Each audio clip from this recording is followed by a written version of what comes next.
আমাদের এই বর্তমান সময়েই এমন কিছু মানুষ আছে যারা এক সময় ছিল মাল্টিবিলিয়ন ডলারের মালিক, আর এখন তাদের পকেটে 1 টাকাও নেই।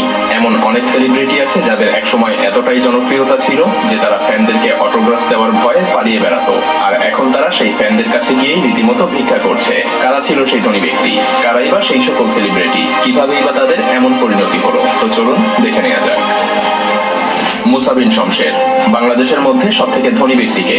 এই প্রশ্নের উদ্রেক হলে সবার মনেই হয়তো একটি নামই দেয়, আর সেই নামটি হলো মুসা বিন শমশের। এমনকি তিনি সামাজিক যোগাযোগ মাধ্যমে ভাইরাল তার রাজকীয় বাড়ি গাড়ি এবং ব্যয়বহুল জীবনযাপন নিয়ে।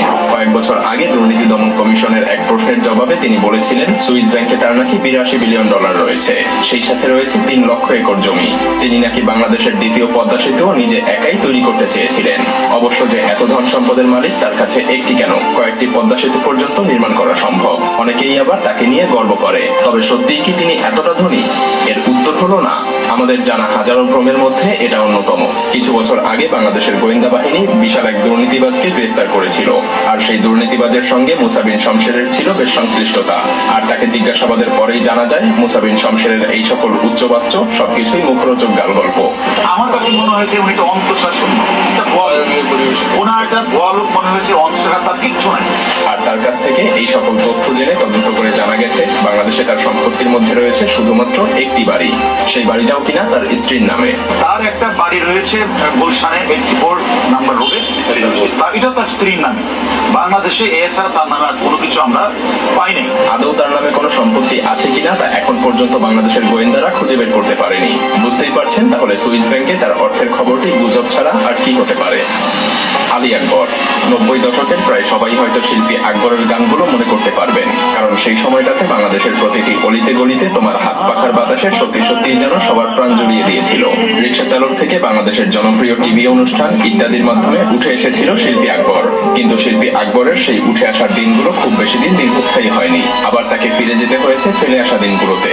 সেই সময়কালে তিনি প্রচুর পরিমাণ অর্থ আয় করেছিলেন, কিন্তু সেগুলো তিনি ধরে রাখতে পারেননি, এবং এখন শুধুমাত্র অর্থ সংকটই তার একমাত্র সঙ্গী নয়, তার সঙ্গে সঙ্গী হয়েছে ডায়াবেটিস, কিডনির জটিলতা এবং বিরল একটি চর্মরোগ। যদিও তিনি সরকারের সহযোগিতায় দেশে বিদেশে চিকিৎসা নিয়ে আবারও ঘুরে দাঁড়িয়েছিল, কিন্তু নিয়তির কাছে তাকে আবারও হার মানতে হয়েছে।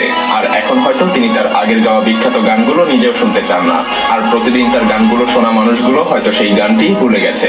ডায়াবেটিস, কিডনি সমস্যা, ব্লাড ইনফেকশন। অনিল আম্বানি 2008 সালে তিনি পৃথিবীর মধ্যে 6ষ্ঠ ধনী ছিলেন।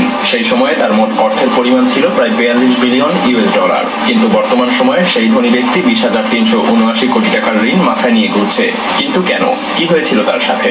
2002 সালে ভারতের সবথেকে ধনী ব্যক্তি মারা যাওয়ার পর তার সমস্ত সম্পদের মালিক হয় তার 2 সন্তান মুকেশ আম্বানি এবং অনিল আম্বানি। সেই সময়ে মুকেশ আম্বানির অয়েল রিফাইনিং এবং পেট্রোকেমিক্যালের ব্যবসা ছিল, আর অনিল আম্বানির কাছে ছিল রিলায়েন্স কোম্পানির টেলিকম, পাওয়ার জেনারেশন এবং ফাইন্যান্সিয়াল সার্ভিস জেনারেশন বিজনেস।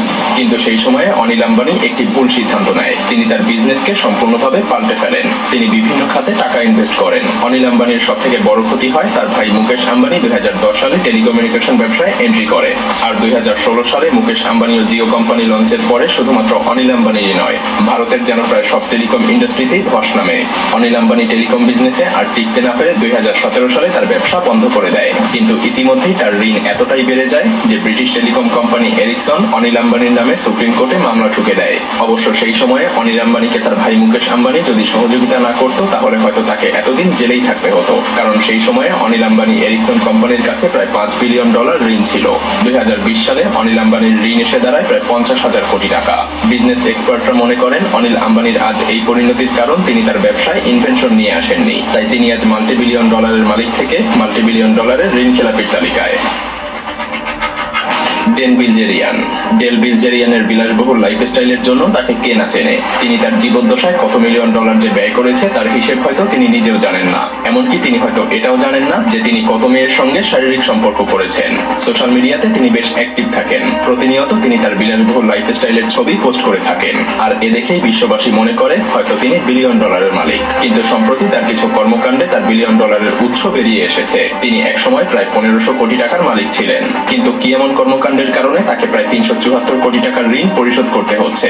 আর কেনই বা তার বিলাসবহুল লাইফস্টাইল থেকে তাকে বেরিয়ে আসতে হয়েছে?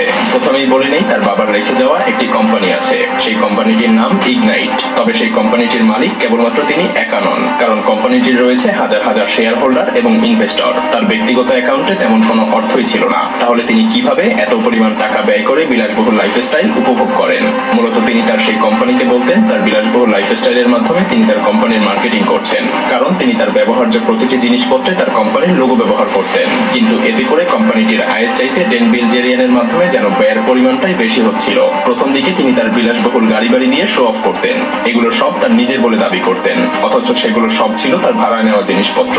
আর সেই সকল কিছু তিনি ভাড়া নিতেন সেই কোম্পানির টাকা দিয়েই। এমনকি ড্যান বিলজেরিয়ানের ইনস্টাগ্রাম অ্যাকাউন্ট বুস্ট করার জন্য সেই কোম্পানিটি প্রতি মাসে হাজার হাজার ডলার ব্যয় করত। আর এ কারণেই তার কোম্পানিটি এতদিনে প্রায় নিঃস্ব হয়ে গিয়েছে।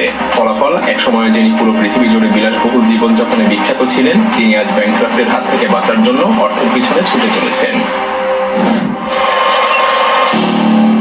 এবার চলুন আমরা দেখে আসি বাংলা সিনেমায় দাপটের সঙ্গে অভিনয় করা এমন কিছু অভিনয় শিল্পীদেরকে, যাদেরকে আপনি এখন পরিচয় না করিয়ে দিলে চিনতেই পারবেন না।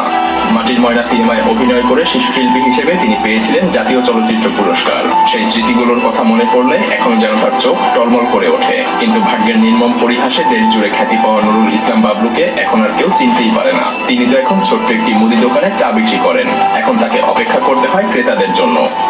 আমার পরিবার ছিল আমার কাছে, পরিবারকে আমার বাড়িতে পাঠিয়ে দিচ্ছি। কিভাবে রাখবো? আমি নিজেই তো চলতে পারি না। সামনে যে পারবো তার কোনো নিশ্চয়তা পাচ্ছি না।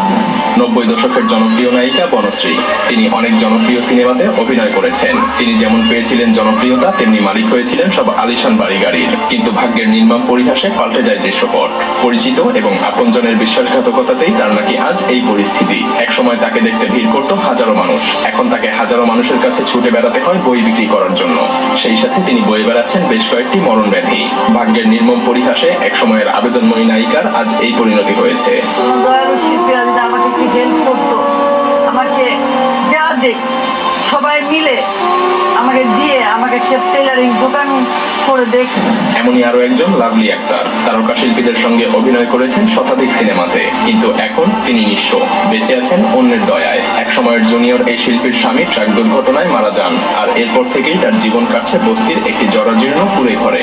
শ্বাসকষ্ট থেকে শুরু করে প্যারালাইসিস এখন তার নিত্যদিনের সঙ্গী। এখন তার একটাই কথা, সম্ভব হলে তিনি বাসা বাড়িতে কাজ করে খাবেন, কিন্তু কখনো নতুন করে সিনেমা জগতে প্রবেশ করবেন না। যে যা দেয় একটু বাজার করি, একটু ওষুধ কিনি, এই চলে। ডাক্তারে যা খাইতে কয় পাবো কনে, আমি বাসা বাড়িতে কাজ করে খাবো, আমি আর ওইখানে ঢুকবো না। সত্যি বলতে বিলাসবহুল জীবনযাপন, জনপ্রিয়তা, খ্যাতি এগুলো সবসময় চিরস্থায়ী হয় না। তাই সময় থাকতে আমাদেরকে সতর্ক হওয়া উচিত। ভিডিওটি ভালো লাগলে শেয়ার করতে পারেন।